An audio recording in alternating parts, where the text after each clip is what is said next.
So yeah, we'll have this for 20 minutes, have some questions, and then just break early for lunch. No, actually, we're going to go long. Oh, you guys are going to go long. Great. Well, they can go as long as they want. Until lunch anyway. So without further ado, Ryan and Brent are going to talk about diagrams. Thanks. Is this on? Everybody hear me? No? Oh, it's probably a switch.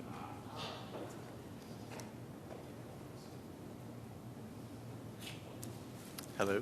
Hello? Hello? Check. Is that better? Any sound? Is that working? Okay.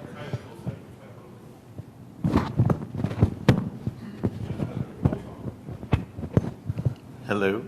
How's that? Okay.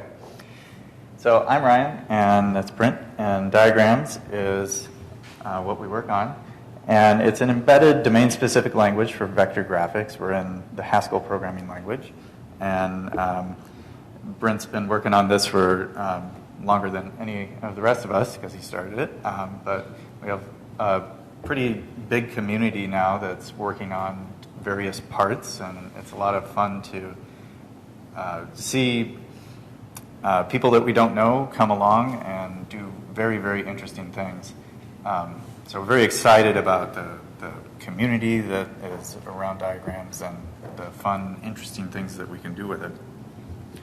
So you might ask, why embedded domain-specific language? What's the point of including this inside existing powerful programming language? Why not just use the graphical tools that everybody else uses, or work within these sort of interactive frameworks or things like that? And my answer to this is that tools really influence the creative process.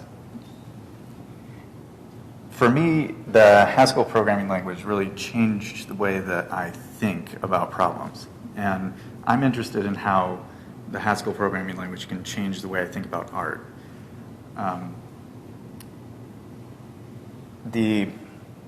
The way that we build things and put them together, the kind of composition that we have, is sort of mirrored by the language that we're using. So we use the flexibility of Haskell to be able to express things in multiple ways, lift out expressions and put them in where clauses, reorder composition in a different direction. All of these things sort of play into the way that we can think about the images that we're making, the frameworks that we're building up, and the tools that we're building with diagrams. So you can build this. If you have the Haskell platform, just cabal install diagrams, and don't do it now, it'll take a long time. And get the whole system. We have a really nice website. You can just Google diagrams, and it's going to be in the top results, or it's under the Haskell webpage here. So various people have worked on making this look nice and be useful. We have a extensive gallery with examples, not as extensive as maybe some other ones, but excellent examples that are very useful. And then a user manual that's very long but well written and expositional, and with great examples that really illustrate the fine differences that make up a very compositional library. And so now we're going to do some live coding. Brent's going to. Yep. So is this microphone on? Yeah, can you hear me? So there's not time for this to be a real tutorial.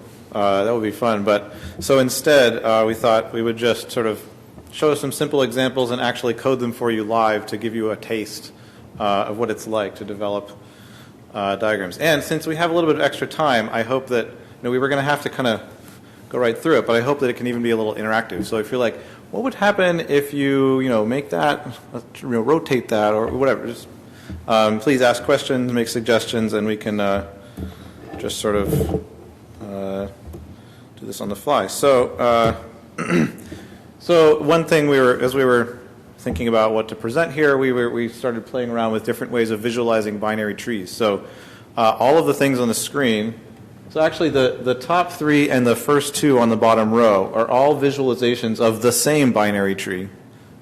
This one on the right is a much larger binary tree. We'll talk about that one later. But so these are just some different ways of visualizing trees that we came up with. And I'll show you, I'll code up a couple of them for you.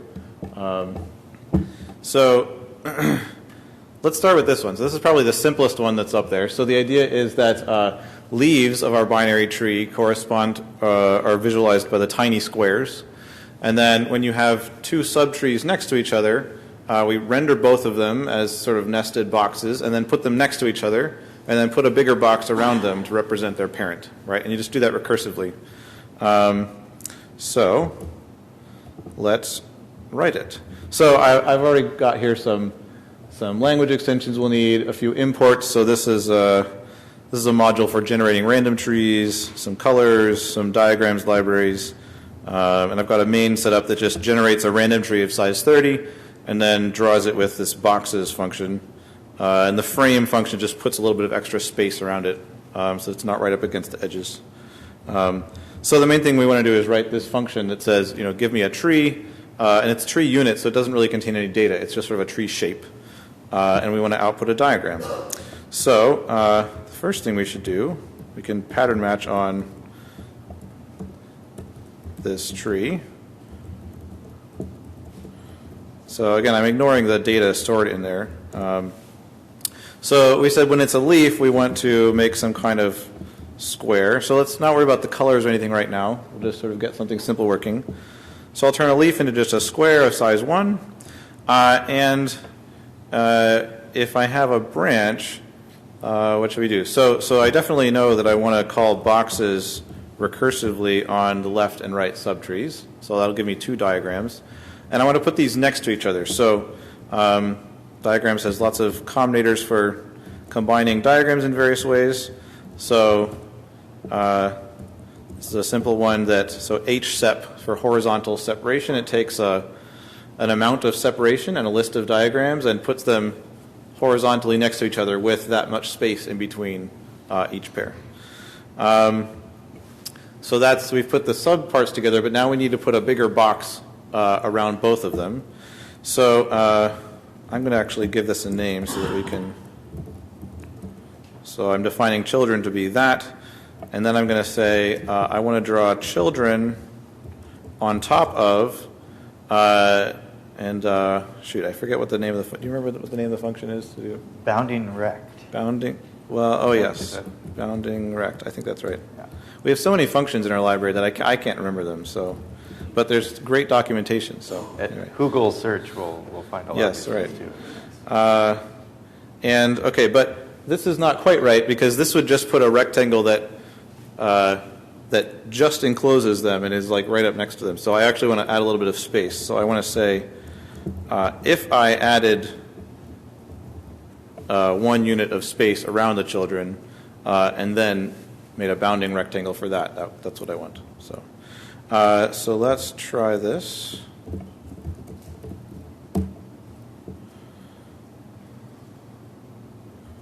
Okay, so if we go over here, there it is. So it generated a random tree, and that program that I just wrote drew this. So if we want to make it look more like that example I showed, there's a couple things going on. One is, in the example that I showed, it alternated putting the boxes horizontally next to each other and vertically next to each other as it went down the tree, and then also used some different colors. So we can add this. So let's say, so first of all, I'm going to make this into an auxiliary function. Oops. Oh, yes, question.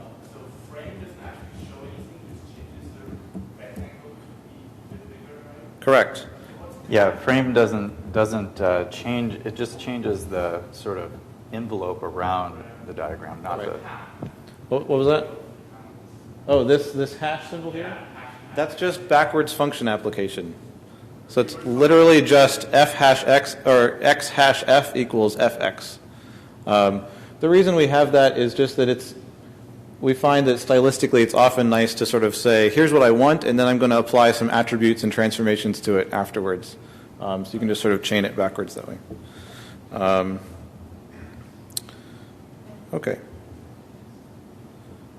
So I'm adding an extra parameter so I'm making this boxes prime function that takes a depth as an extra argument. So add this here, and then when I call it recursively, I need to say n plus 1. So now boxes prime knows the depth of recursion, and I can say, let's see. So what I want to do is, this is the h step this is putting them together horizontally.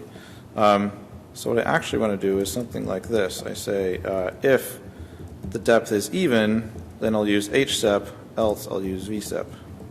And what was that? That's true, but I'm also going to use the depth to do the color in a minute.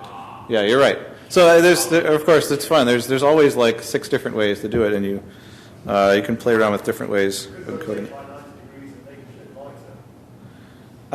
Yes, you could do that. You could if you passed a color as an argument, then yeah, you can. There's a color library that we actually.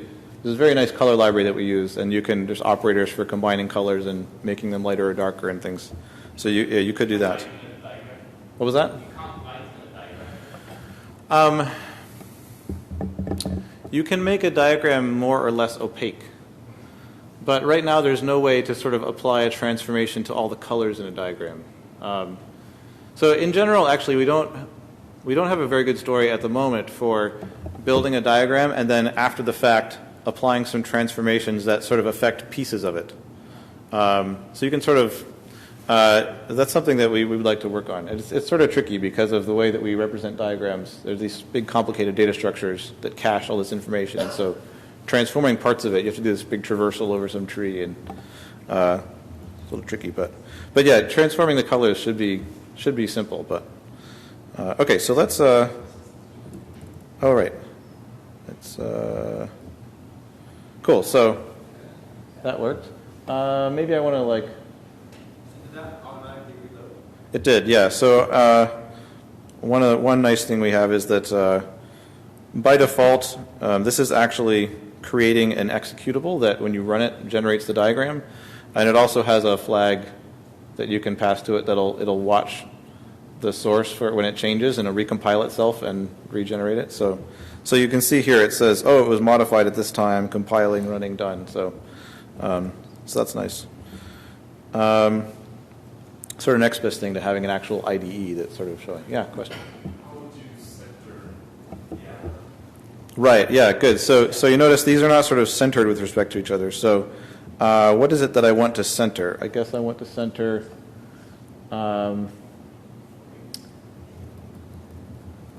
if I think I can just do this.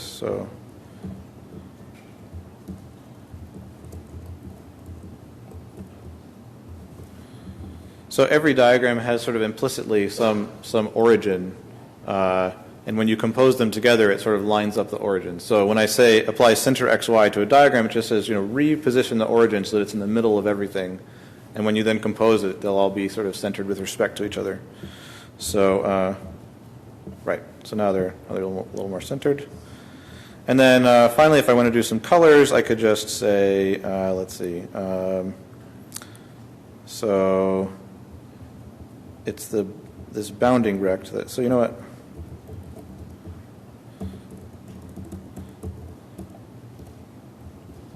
So mconcat just means takes a list of diagrams and puts them all on top of each other. Oh, I'm getting this. I don't understand why it's like complaining about illegal tokens. Anyway, all right. Do I have mismatch print? Oh, thank you. I do. Yes. Good. So I can apply a color to this.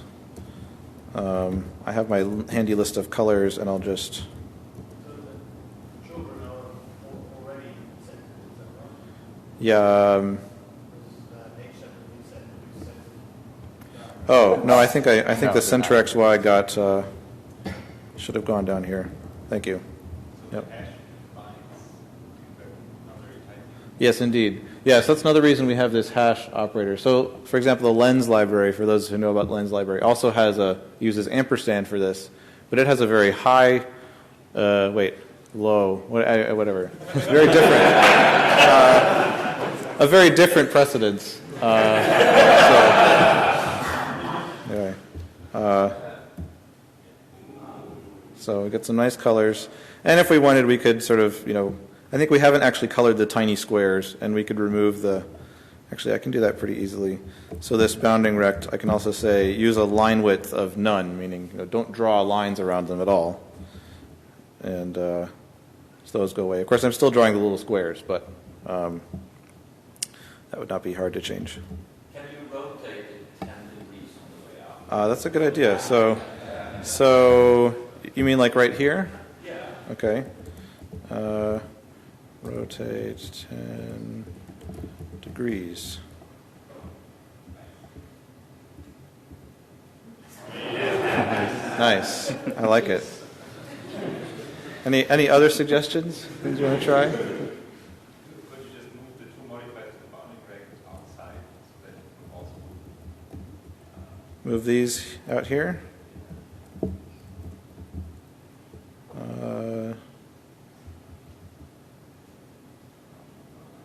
Nice. So let's see. Yeah, so these squares disappeared now because they have no line width, but they don't have a color. So, or they have the same color as the. If I just add this, there must be a way to sort of factor this out. So I'm just going to repeat that code, but it's fine for now. It's okay. So now we got the little squares back. So, very nice.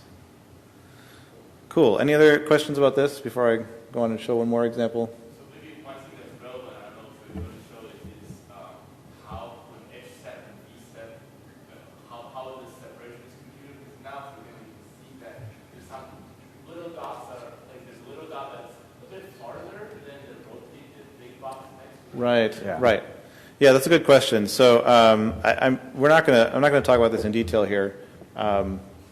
I can give a very quick version here, and if you're interested, you can ask us or give another talks where I do explain the details. But It's extensively explained in the user manual. yeah, it is indeed. It's explained in the user But we're manual. happy to give other Basically, when you put two things together, it finds a sort of a line that separates them. So you might say, oh, if this is sort of angled like this, and I want to put something next to it, you can move it all the way over here, but it actually is going to put it so that it's even to the right or whatever of the bottommost corner. You can think of it as a bounding box that's generalized by sort of the vector of direction Yeah. that you care Yeah. about. If I rotate and then put together and then rotate back, I might find a diagonal line that Yeah, that's right. Yep. Yeah. more curved. Yes. Yeah, you could do that. Yep. And there's other tools for putting things next to each other as well that that are a little more complicated, but you can use. So, all right. So I'm going to show one other example. So this is also a visualization of binary trees. If you have studied any combinatorics, you might already know what this is. So this is called a Dyke path. The idea is it's a path that goes from the bottom left corner to the top right corner, and never goes above that diagonal line across the middle. And it turns out that these are in bijection with binary trees of a given size. So I'll explain it in a simple way here. So the idea is, imagine doing a sort of depth-first traversal or a pre-order traversal of the tree. And every time that you see an internal node, you move right. And every time you see a leaf, you move up. So with this tree here, right, I start here and I see this internal node, and so that corresponds to moving right one step. And then I traverse to the left and I see another internal node, so I go right one step. And then I see a leaf and then another leaf, so I go up and up. And then the next node is this one, right? And then you say node, leaf, node, leaf, node, leaf. So it goes. And then of course there's always going to be one leaf at the end, and we ignore that one. So I won't prove it, but it is in fact the case that Well, it's not too hard to see that you can never have more leaves than internal nodes, because every time you see an internal node, you sort of add 1 to the number of leaves you can have. So that means this path can't go above the dotted line. Not quite as obvious that every path like this corresponds to a valid tree, but. So I was told there is going to be something after us. So, Oh, there is? So we do Okay. have to wrap up. All right. Cool. So we'll go faster. All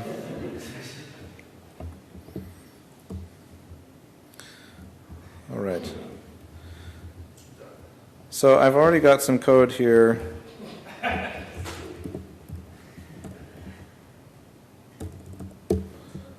So I already wrote some code here to draw a grid with a dotted line. What I want to show you is just sort of taking a tree and turning it into that path that goes from the bottom left to the top right. And maybe in the interest of time, I won't show you coloring the regions, but that's not too much harder. So first I'm going to write this function here, tree to path. Can everyone read that? Maybe I should make this a little bit bigger. Is that okay? People in the back see that? Okay. So so V2 is the type of two-dimensional vectors, and double just means that the numeric type inside them is going to be doubles. So what I want to do is turn a tree into a list of vectors, and the vectors are going to be, right 1 step or up 1 step. Right? So if I see a leaf, then a leaf corresponds to going up 1 step. So that's the unit y vector. And if I see a branch left, right, so the branch is an internal node, which means I should take a step to the right. And then after that, I then traverse the left and then traverse the right. So I just make some recursive calls and concatenate the results. Okay, so that gives me a list of vectors, but now I want to, these vectors are just sort of abstract geometric thing, or abstract, they're vectors, right? So they don't correspond to things that I'm drawing necessarily. So I now have another function here, draw path, that's going to take that list of vectors and actually draw the path on the grid. So how is this going to work? So first of all, there's a function called arrow v. If you give it a vector, it actually draws an arrow, like a little, a path with a little arrowhead on it that exactly corresponds to that vector. So if I just, so that generates a list of actual, diagrams that are arrows, and if I just concatenate them all together, I get that, okay, which is not what I wanted. Right? The problem is that vectors don't have any particular position, so by default it just puts them at the origin. So I need to move these to the right place along the path. So the way I'm going to do that, right, what I really want to do is to take sort of prefix sums of my list of vectors. So I want to add, the first one, and then add the first two, add the first three, and each one of those will tell me where to move the next one so that its tail is at the right place. So the way I can do that prefix sum is by saying scanl, and this is the happy pig operator for adding vectors, and okay, so that gives me a prefix sum of my vectors, and then I'm going to say zip with translate. So that will take all those prefix sums and use them to translate the appropriate vectors. This now gives me it's still a list of diagrams, but now all the arrows are in the right places. So now I can just say mconcat, and there we go. So cool. Actually, we really need to remove that last one that corresponds to the leaf. I'm not going to do that. And if you wanted to color in these pieces, you can do something where you take these vectors and make them into something called a trail, which represents sort of a path through space. And you just add some the top and left sides, and you can make it into a closed loop that you can fill. And that's not too much harder. And we'll put some code up later if you want to look and see how that's done. Okay. So real quickly, some more examples. This is something that I started at the beginning of ICFP with this idea of how do we visualize binary trees. And I really am excited about the result. I feel like these are little sort of using the constraints of this binary tree. These are little bonsai poems of binary trees. So, but this is a little bit. There's a little bit more to it than just the picture. They're actually in 3 dimensions. But diagrams doesn't really do 3 dimensions. But somebody, Daniel Berge, put in the ability to just do projections of those trails. And that projects from our 3D space, where we're abstract over the vector space that we're in, down into 2D. But then I need to stitch these up the right way. Some things are in front of other ones, so I got to draw them first. So I keep that tree structure around and keep kind of fiddling with things until I have all the parts. But I have to do the rotation in 3D, so I got to delay that. But Haskell lets me express all of these things. It's really great. So I can just give it a seed and get these fascinating little bonsai poems. Or I could not do a random tree, just change the lengths randomly and do a full tree. A lot bushier, needs some trimming. So the code here, briefly, the thing that I want to point out about the code is that it's really messy. And that's why I like this is like looking at the artist's studio. You know, you expect paint to be splattered all over the place, and that's what this is. So, you know, commented out stuff, it bit rots and it breaks. I come back, I don't understand it at all. This is why I need a type system, because it would be hopeless to revisit this. So I come back, and that sort of constraint, the framework of what diagrams is, lets me revisit this sort of work as I go along. And it's like, you know, some poet, maybe Shakespeare, took a long time to write some of his plays, but he could come back and know he's still in iambic pentameter. Some other examples from, this is something I did that illustrates, it's like a portrait of the Burrows-Wheeler Transform. And I won't go into what Burrows-Wheeler is, but this ended up in the Bridges exhibition at the joint math meetings in 2014. But again, there's nothing in here that Brent didn't really cover. There's just, you know, some curved lines instead of straight lines, but it's all the same stuff. Some other people have made physical manifestations of diagrams, maps, tools for visualizing mazes, just lots of very interesting things in the community. I hope you join us in our exploration, and happy diagramming.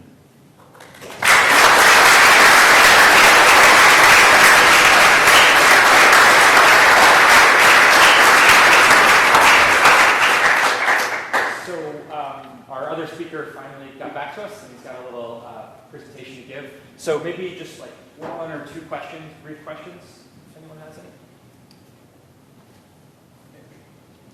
At some point, animation, like someone else building an animation library was mentioned.